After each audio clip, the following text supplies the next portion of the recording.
One leader you admire and why? I have to tell you, Nelson Mandela always stands out. I just look at the man's journey of such adversity and at a later stage in life becoming such a phenomenal leader, and the grace and the humility that he presented and the wisdom that he brought through all the ages of his leadership is just something that I'm always inspired by. The best advice you ever got? Follow great leaders, they create great work. The biggest risk you've ever taken? Coming to healthcare. Your dream job as a kid? Working in the third world, helping build communities and sustainable communities. If all your meetings were canceled for the day, what would you do? Lay in bed, grab all the newspapers, put on a totally mindless movie, call a few friends, and have a nice glass of red wine at the end of the day.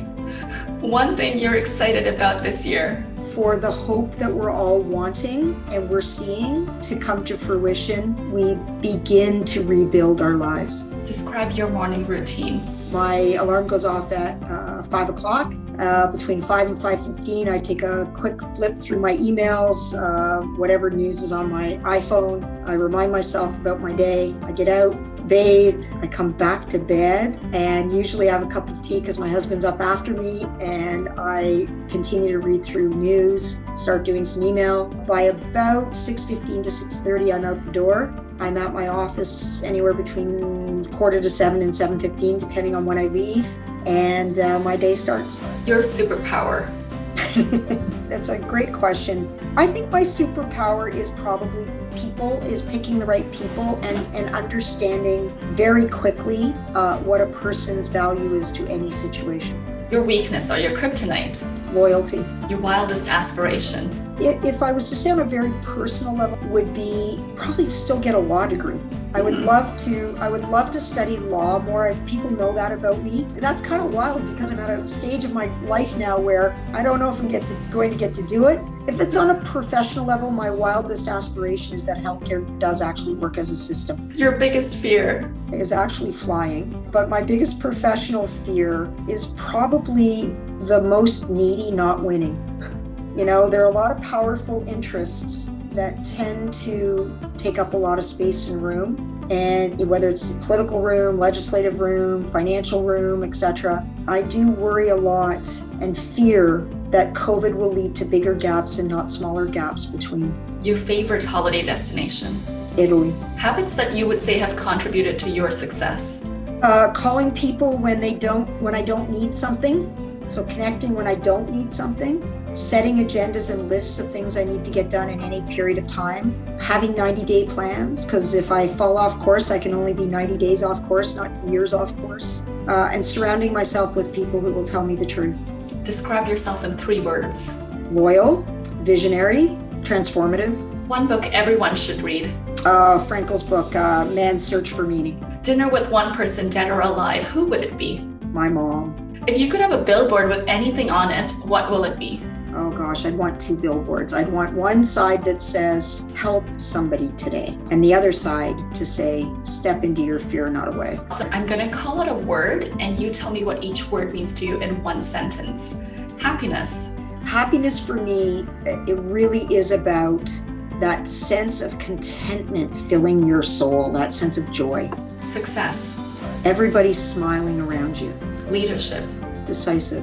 Leadership is around the decisiveness of advancing forward. Dreams. Dreams are opportunities. Dreams help us really focus on what is possible. Vision. Vision is seeing something that people can't and helping them make their way there when there's a lot of ambiguity. So for me, vision is all about managing ambiguity. Diversity. At the core of diversity is truly eliminating oppression and meanness to others. Change. Change is a necessity of growth. Passion. Passion is your why. Passion it's whether you can describe your why in a sentence, the passion is what you're evoking when you're really doing your why. Politics. It's everywhere. Politics is everywhere. It's in your home, it's with your friends, it's in your job, it's in life, and you have to understand it's about people, relationships, power structures, and influence. Motherhood.